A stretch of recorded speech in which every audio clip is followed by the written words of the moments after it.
Where we left off last time with the end of the sutra, where the audience was very grateful for the Buddha's teachings of the Western Pure Land, Sukhavati and Amitabha. And then at the end of the sutra, this is not part of the Dharma, but I guess the author, the compiler, included this mantra, or more Dharani. And we will see what that means.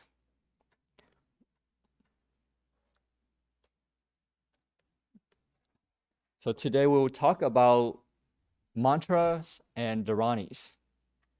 Mantra is a very popular word, especially with those who are associated with tantric Buddhism, esoteric Buddhism.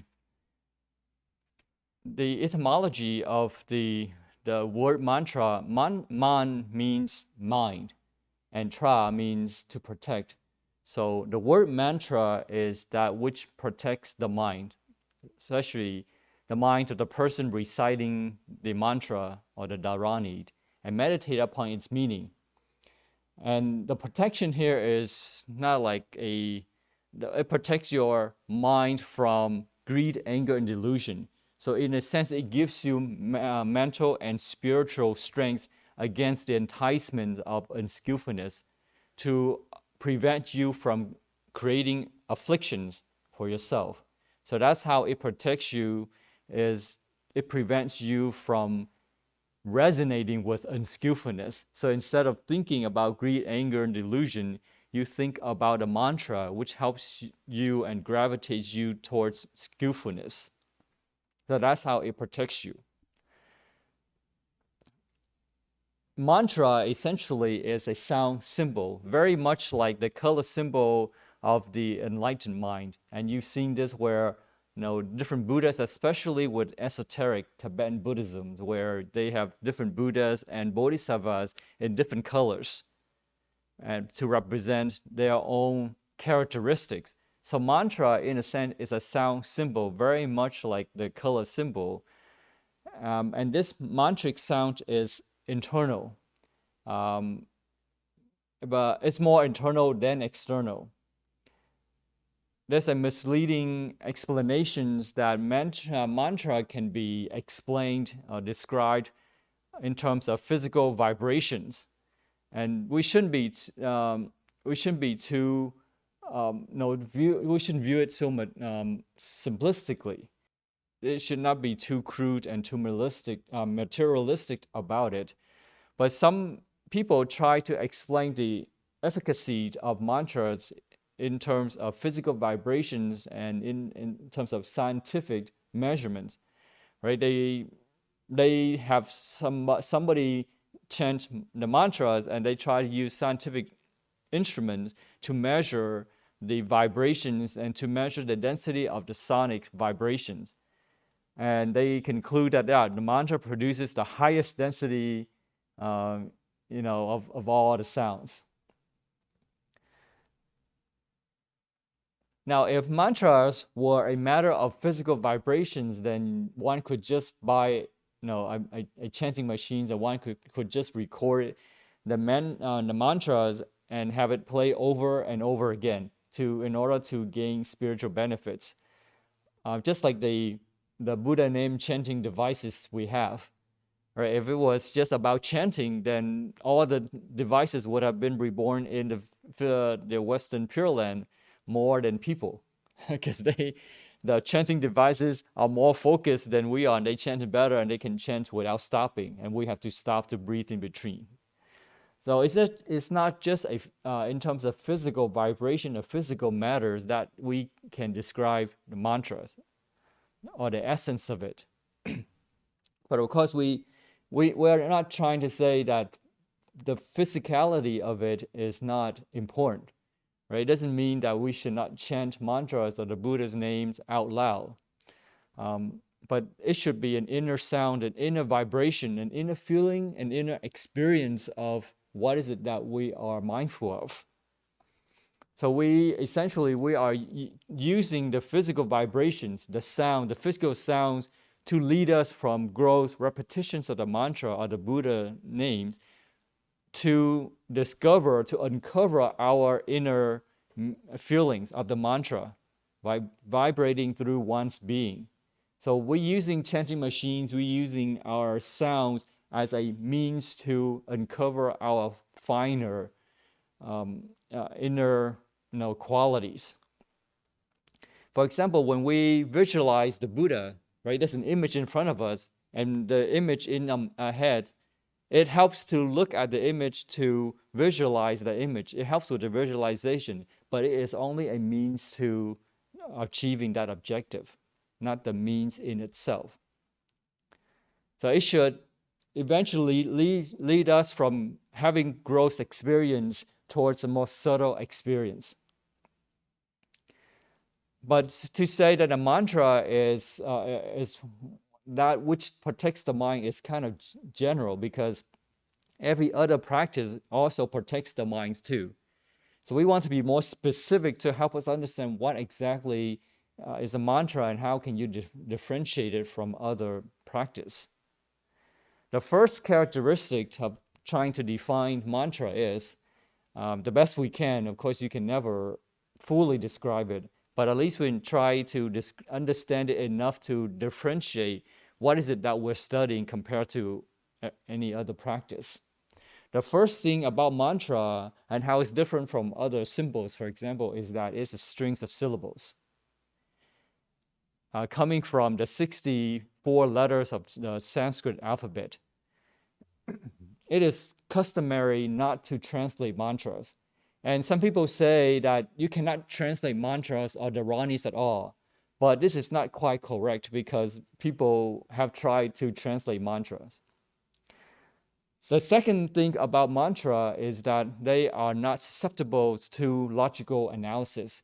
You can't use scientific measurements to understand it. You can't use logic to understand what it means. Mantras are essentially meaningless. But there are mantras that have assignable meanings. So there are mantras that you cannot define, you cannot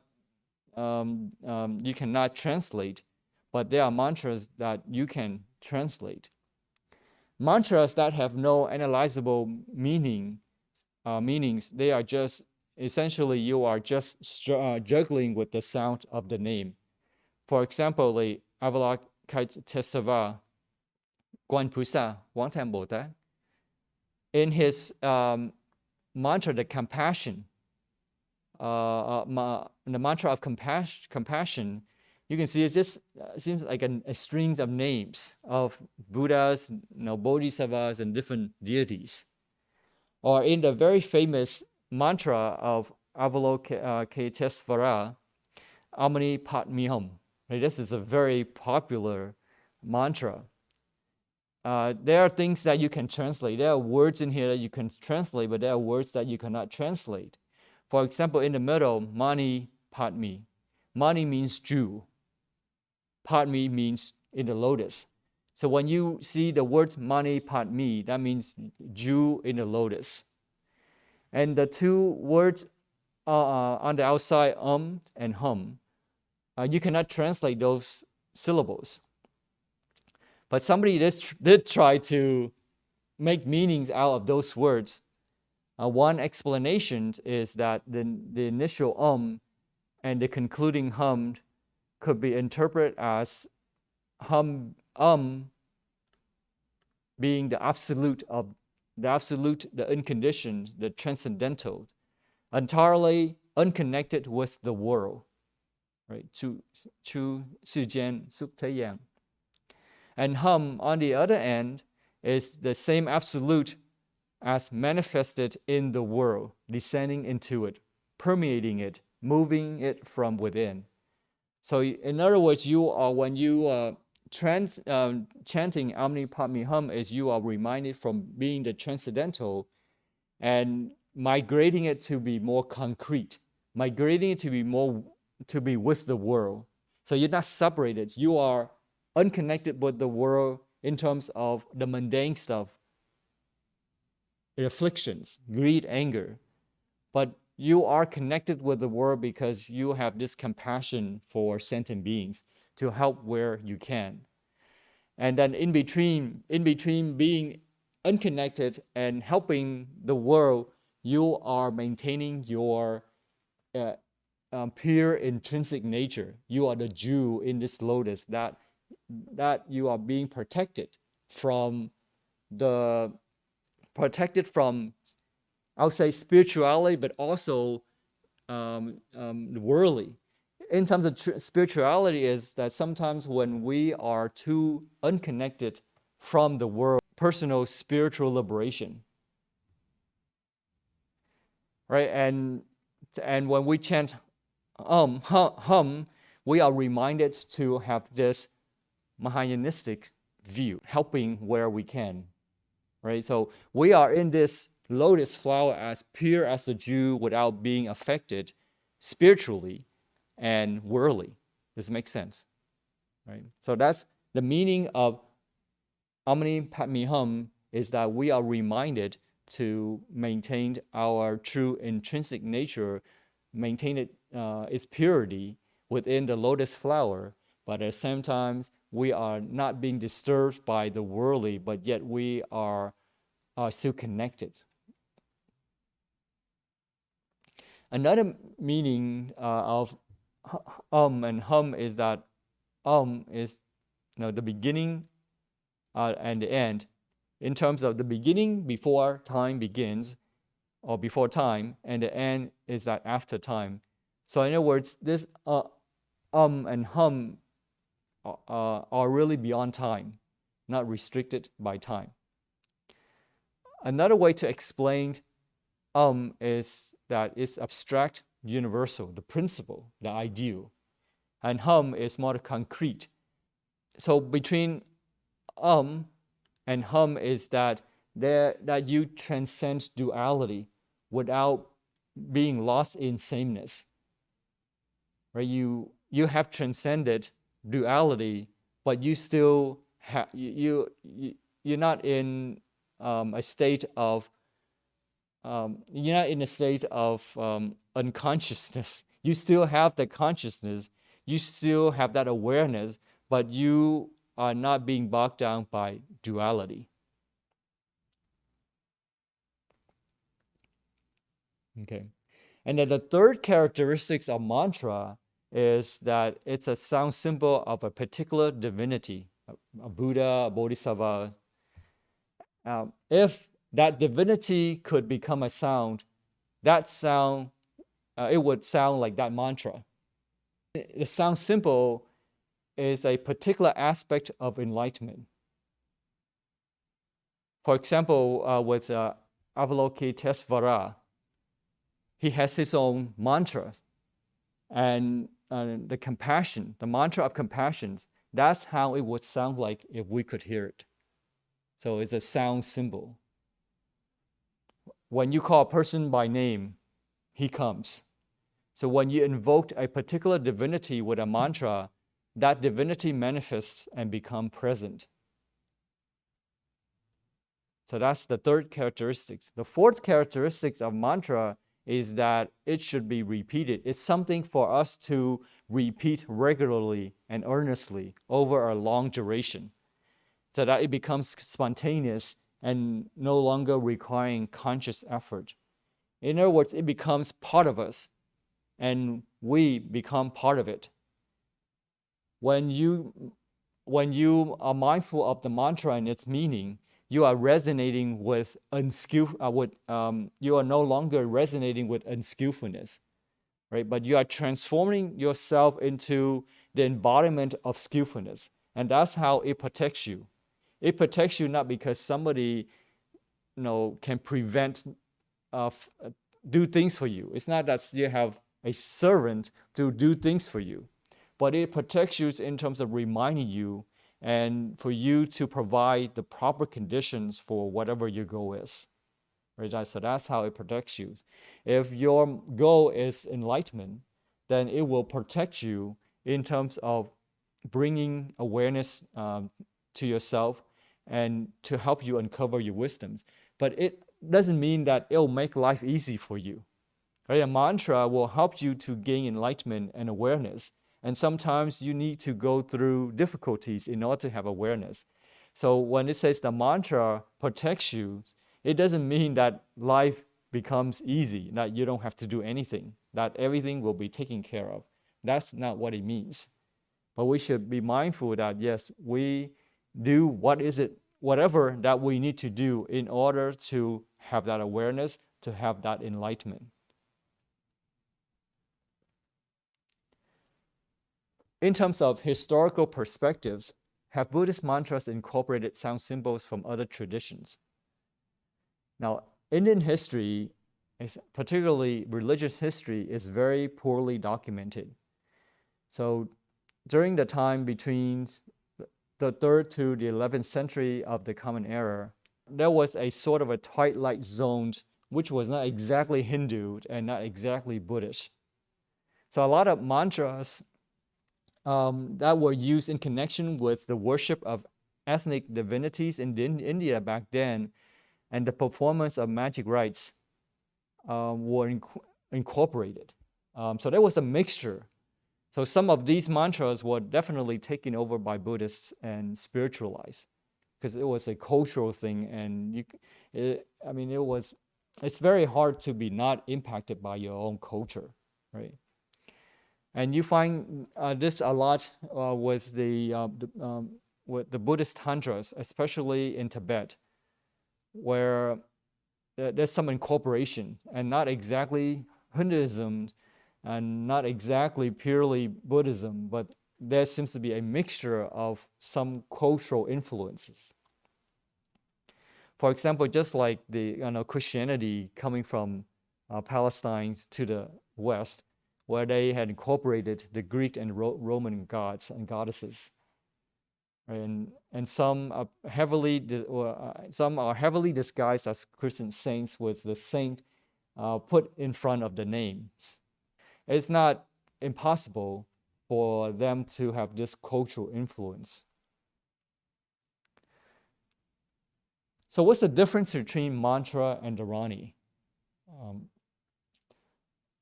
Dharani's mantras are shorter. Dharanis are much longer.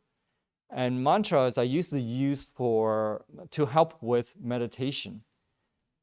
And mantras are connected with a particular Buddha or Bodhisattva. And mantra is often repeated as an aid to concentration in a way that Dharani rarely does. For example, you would cite Amitabha. That could be like mantra almost, right?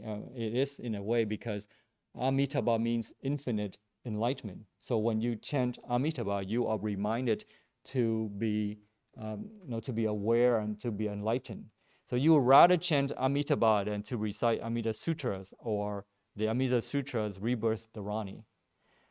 But Dharani can help with concentration too, because it's so long that you really have to maintain your concentration. Otherwise, you lose yourself in the Dharani. So in a way, it can help as well. But usually, with the concentration, you want to have shorter repetition in order to help you to maintain your concentration. But longer repetitions can also be helpful as well. Dharani seems on the whole to have been used in a purely magical way, and it is sometimes associated with skillful means practiced by bodhisattvas, because the Dharani is a sort of a protective mantra, and it has this magical power or potency, and it is usually given to a practitioner, bodhisattva, by a friendly deity to protect him or her from any danger that he may encounter. The touch of magic is indispensable to the bodhisattva's practice of skillful means, because on your journey to that spirituality, it is you get all the help you can get. There are many distractions, there are many harms, I mean, that could be physical, but also more mental harm that we are more concerned of, that we need as much help as possible in order to overcome those enticements. Skillful means is very important in a bodhisattva's practice, because it's what he or she uses to help with the interaction with other people. What we learn about skillful means is not to be abstract, but really it should be more concrete, because you want to put that into practice in order to realize the benefits of it. So it's not so much of to the extent of even practicing skillful means, but to live it out, to incorporate it in our lives. So if we want to the Buddha's discovery of the truth, then we ourselves must become a skillful means. In other words, it's how we communicate with people that we are exercising our skillful means. We make every effort to transform ourselves in light of that aspiration, that vision. It is, if we are generous with people, for example, dealing with people kindly, affectionately, and we are able to inspire them, spark them up, then we are practicing skillful means. Right? If we can communicate clearly and sympathize with them, then we are practicing skillful means. If we think clearly and full of courage and self-confidence, and we're able to communicate our visions, our goal, our aspiration to others, then that is skillful means. So skillful means is nothing mysterious. A bodhisattva becomes a skillful means when he or she lives a life that inspires others. So that is what skillful means is. If we want to communicate with other people, interact with other people, we need skillful means. And it's how we learn how to interact with other people. So when we pray to the Buddha, Bodhisattvas, for to have this skillful means, we are essentially asking for help to allow us to interact with other people effectively. So let's come to the main part of where we want to talk about with the Dharanis of the Amida Sutra. Right? This is what we were talking about. This here, this is in Chinese, but the Dharani has a very long name. It's called Uproot All Karmic Hindrances for Rebirth in the Pure Land. So by chanting, by being mindful of this Dharani, that we can remove all karmic hindrances to allow us to be reborn in the Western Pure Land, Sukhavati. So the first line is Namo Amitaya Tathagataya. So this is Namo Amitaya. We just pay homage to Amitaya, the Tathagatas, Ru Lai, Như Lai. And then next one is Tayata, meaning that the mantra is summarized as follows. And some say that you can't really translate the remaining part, but some have tried to translate this. And essentially, what it means is that after we've taken refuge in Amitabha, the Tathagatas, then it says that if there are good men or good ladies who are mindful of this mantra, then Amitabha Buddha will often appear above their heads, protecting them day and night, not allowing any evil persons or spirits to harm them. And there are two benefits. One is the current benefits where their present lives are peaceful and happy. The future benefit is that they can migrate to the Pure Land as desired at the last moments of their lives. So that's essentially the mantra, is that we take refuge in the Buddha, Amitabha Buddha, and we are mindful of this mantra so that our lives are peaceful, so that we are more receptive to the teachings of the Buddha, and that when we are ready to leave this world, that it will be a happy migration. It'll be a smooth migration. And then it ends with Savaha. Savaha often comes at the end of mantras. its conventional meaning is that so be it. That's it. But it would be wrong to say that is the meaning of Savaha in the mantra. It does carry a connotation of affirmation, well-being or success. And Savaha occurs a great deal in Brahmical rituals. So this is another thing that is shared between Hinduism and Buddhism. So this mantra is very simple, and some people, when they chant this, they don't believe that this is it's not very magical to them. But the mantra is supposed to be magical, but it's not for some people. Some people, it is very magical, and some people, it is not. And what's the reason that it is not magical for those who chant this mantra? By good.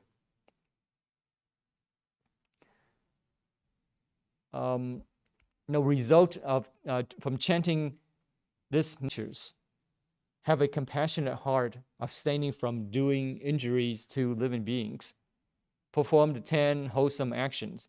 So this is the first group. The second group is to take refuge in the Buddha, the Dharma, and the Sangha, the 3 jewels. Observe the precepts fully. Do not violate proper mannerisms. So this is the second group. We have discussed this before, so I'm summarizing it. And the third goodness is to give their whole mind to the attainment of enlightenment, your whole being in the pursuit of it, and to deeply believe in the law of cause and effect or conditionality, and study and recite the Mahayana Sutras, and not to have this individual, narrow-minded goal for liberation. And then lastly, to encourage one another on cultivation. So it's not just about self-liberation, but to help where we can.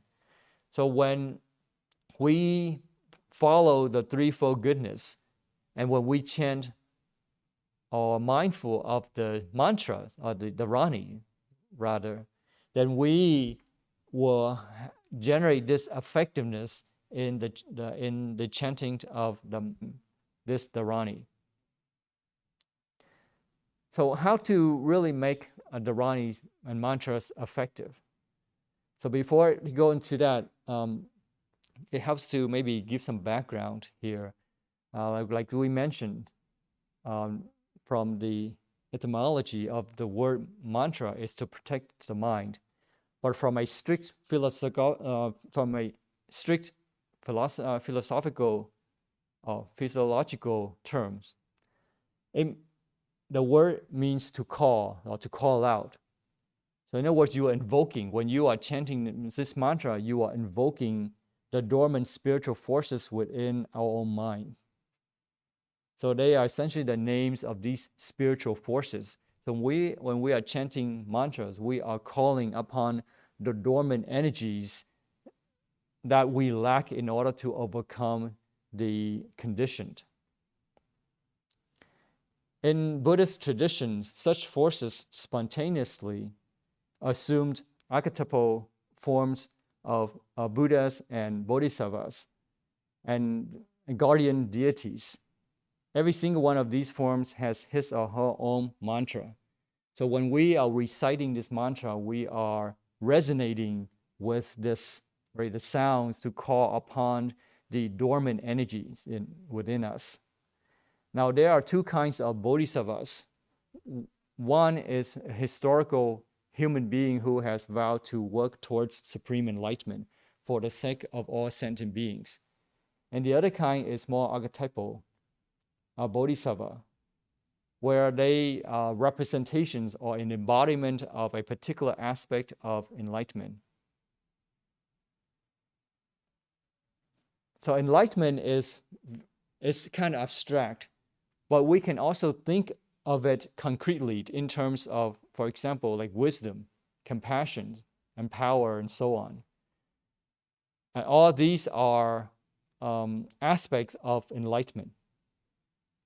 And different bodhisattvas, they embody different aspects of enlightenment. For example, like Manjari bodhisattvas represents wisdom. Vajrapani represents power. Vajrasattva represents beginningless purity, for example. So each one has his specialties, his embodiment, a certain aspect of enlightenment. But bodhisattvas of this sort are not historical human beings. They are what we call bodhisattvas of the Dhammakaya. They are representations, they are embodiments of certain aspects of enlightenment, or aspect of ultimate reality.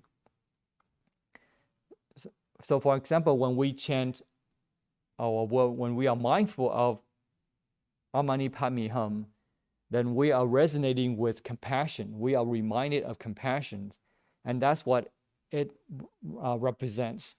And it's embodied in the form of Avalokitesvara. And Avalokitesvara is perhaps the most famous of all the bodhisattvas, invoked not only in Tibet, but throughout the Mahayana Buddhist world. So when we chant this Amani Padme Hum, we should visualize ourselves as the jewel inside this lotus flower, our Buddha nature within. But this jewel here is useless if we don't see its value.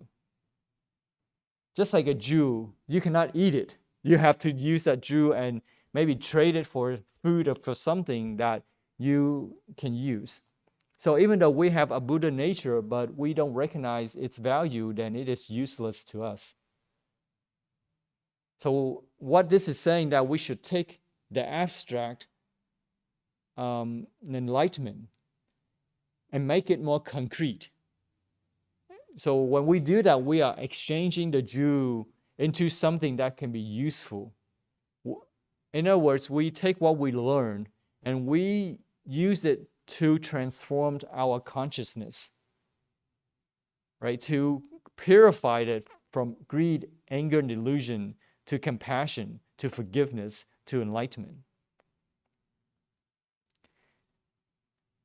So when we chant Amitabha, or when we are mindful of the rebirth Dharani, then we are reminded of enlightenment. Amitabha means infinite enlightenment.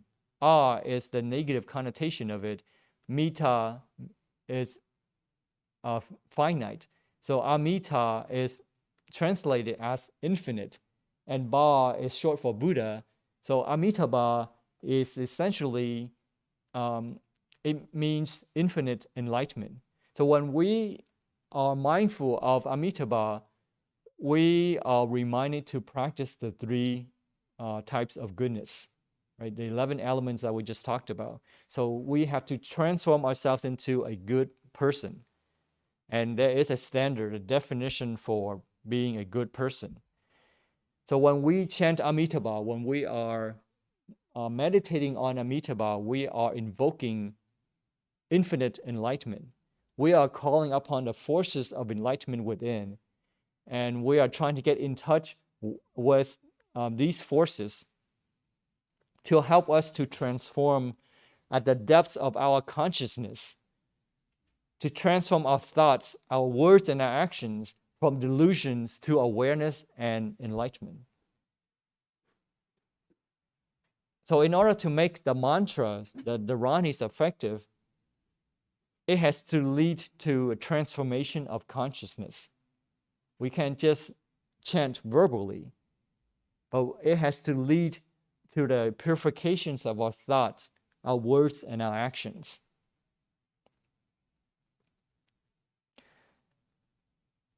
So what can really help us to use visualizations in order to make the practice more effective. And the visualization practice is quite complex, but it is worthwhile to go through the process so that we can make the efforts more effective. So the first thing that you would do with visualization before you sit and meditate on the Dharanis or Amitabha is that you want you go for refuge to the Buddha, the Dharma, and the Sangha, and taking with you all the living beings. You imagine that you are taking with you your friends, your family, strangers, foes and enemies, and all sentient beings with you to take refuge in the Buddha, the Dharma, and the Sangha. And you imagine that you are together with them walking towards directions of enlightenment.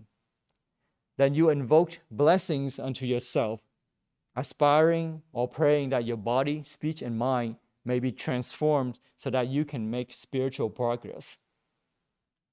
And then you take the Bodhisattva vow, vowing that you will gain enlightenment not just for your own sake, but for all sentient beings, right? Benefiting, helping all other living beings, and that you practice the 6 perfections. And then you reflect on the pure nature of your own. You see no impurity. Your body becomes pure. Your environment becomes pure. And you tell yourself that I am pure, a pure being in a pure world. In my essential nature, I am pure. So when you reflect on that and you visualize the purity within you, you can see the crystal purity of your body and all the beings around you that have accompanied you on the path towards enlightenment. And out of the depths of space, out of the depths of reality, you conjure up the figure of Amitabha in your mind. You think about the image of Amitabha that's in front of you. First of all, you see a lotus throne, a seat, a lotus seat that you're on. And you visualize, you feel, and you experience yourself as Amitabha. The colors. And you see that you are Amitabha, sitting on this lotus flower. And you imagine yourself as Amitabha, your face is smiling, and you feel with rapture, you feel with bliss. And you put your palms together, palms symbolizing the jewels in the lotus. So your palms together and your thumbs within. So the thumbs represent the jewel inside the lotus flowers, representing by your fingers. Then you invoke upon the blessings of Amitabha so that you will quickly gain Buddhahood for the sake of all sentient beings. So having done that, you just let go of all the thoughts. You drop everything. You stay in a state free from thought as long as it is necessary. And then when you are ready, you can return to your visualization. So it's not just a state of no thought, but you using that thought to enhance your meditative mind to be more receptive. And then you return to visualization when you are ready. Inside your heart, you begin to chant or recite the mantra. You visualize the syllables emitting lights, rays of light, which call down the compassion and blessings of the Buddhas. Or you can, when you're ready, come back to visualization, you can visualize the syllables Amitabha. And imagine that lights are emitting from those syllables and that all the Buddhas are present to help you with that recitation. So that is a short form of visualizations associated with the chanting or mindfulness of the mantras or Dharanis or the Buddha's names. So if you want to do the full practice, then you first do the visualization first, how we described it. And then only then will you begin reciting the mantras or reciting the Buddha's name. You can do this for 100, 500 times, or however many times you can. You can go on for an hour or 2, or even the whole day. But you should start with that visualizations to make the mind more receptive. to make the mind more fertile for the meditative growth. And then you begin to recite the Buddha's name or the Dharani's and the mantras. Having come to the end of your recitation, you dissolve into light the throne on which you are sitting. So everything of the lotus, the light, everything of it merges into you. You become one of it, and it becomes you. You become of it. And then when you're done, you dedicate your merit to all sentient beings, to those who may be able to benefit from your efforts. And coming to the end, you think of the place that you live in, your surroundings, as being pure land itself, Sukhavati. So you imagine that you are now in Sukhavati, the Western Pure Land. You imagine that you are living in a transfigured world because you are a transfigured being. You have transformed yourself to purity. So you think constantly about the Guru, the Buddha of infinite light on your head. So whatever you do, wherever you go, whoever you speak to, all the time, day and night, after doing this exercise, you undertake to act with compassion for all living beings. So when you chant this, you are reminded of compassion, are reminded of enlightenment, not to be deluded, not to be angry because something that does not suit you, not to be jealous because somebody is better, right? So when we purify our minds this way because we are reminded of enlightenment and purity, we do not allow the afflictions to enter our minds. So you can practice these visualizations and mantra recitations in this way, and you gradually become completely transformed because you are transforming yourself at the deep seat of your consciousness, and everything above it will change as well. So you become this radiant jewel, and your environment is pure. You yourself is pure, and all the beings around you are also pure. So practicing, experiencing, realizing in this way, you yourself become the jewel in the lotus. So either when we chant Amini Padmiham or the rebirth Dharani, we imagine ourselves of this jewel in complete purity, in this lotus flower representing the purity of the environment that we're in, so that we can benefit, and those around us in this environment can also benefit. One purpose of chanting mantras is to transform our negativity into positivity. If we are able to reclaim and integrate all our energies, then we should first be happy to accept our cruder energies, however muddied they are with all unhelpful karmic patterns. So we are in this unhelpful situations, but we should not ignore it, but we should accept, okay, this is where we are, and we have to find a way out. So one good way of working with turbulent, difficult, and uncomfortable energies like anger, for example, jealousy, and of keeping energy flowing is to chant mantras. But we should be careful not to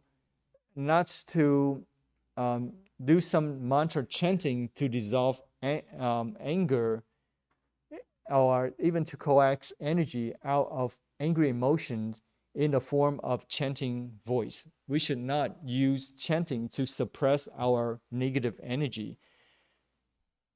One of the dangers is that on the pretext of transforming negativity, that we end up either consciously or otherwise using the practice to indulge negativity. We don't want to suppress a negative energy. We want to be able to resolve it. And so have this awareness not just on the pretext of transforming negativity.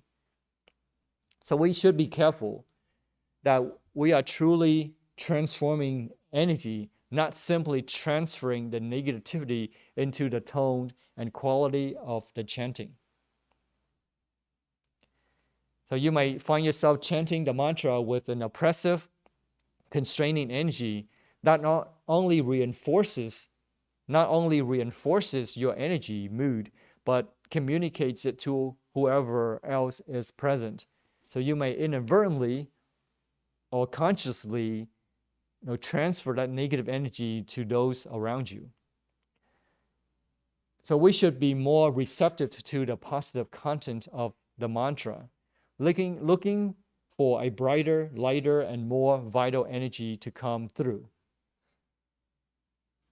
So it's not enough to hold back from unskillful action. While unskillful action is always unskillful, but holding back energy is also unskillful because it doesn't allow us to make progress.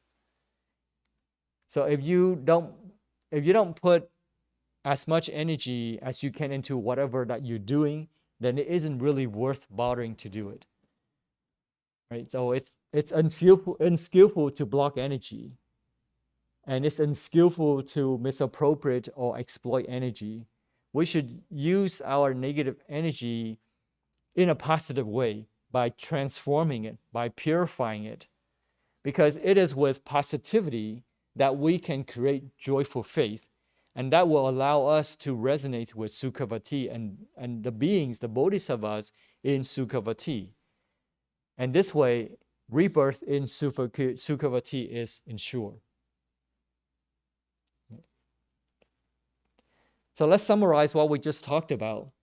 Mantras and Dharanis can help to protect the minds of those who meditate on the meanings by avoiding unskillfulness and committing to skillfulness by following the threefold goodness. Right? It protects the minds. It gives us spiritual and mental energies, not because somebody makes things easy for us that we don't have to put in any effort, but it helps us to remind ourselves to have this awareness, to have this enlightenment. The direct path to Buddhahood within this lifetime is rebirth in Sukhavati. And we do that by studying, for example, the Amida Sutra. And the Amida Sutra is summarized in the Pure Land Rebirth Dharani. And that is summarized in the Amitabha's name. So when we chant Amitabha, we are making that direct path within this lifetime to achieve Buddhahood. We should use visualizations to help us to the mind more receptive to the powers of the Dharanis or the mantras. And when we make the mantras effective, we are essentially effectively invoking our dormant inner forces of enlightenment. And we do that by bringing awareness to our body, speech, and mind, and to be consistent with the threefold goodness. We do that by transforming at the depths of our consciousness our negativity to positivity. And it is with positivity that we can uncover our joyful faith. And it is joyful faith that is fundamental to migration to Sukhavati. Right, so the purpose of mantra is to protect us. And we protect ourselves mentally, spiritually, by not resonating with unskillfulness, by not bringing in afflictions, but to resonate with skillfulness, the threefold goodness, to transform our negativity into positivity, and to uncover our joyful faith in order to resonate with the bodhisattvas in the Sukhavati. Because it's not possible for us to be somewhere that we are not familiar with.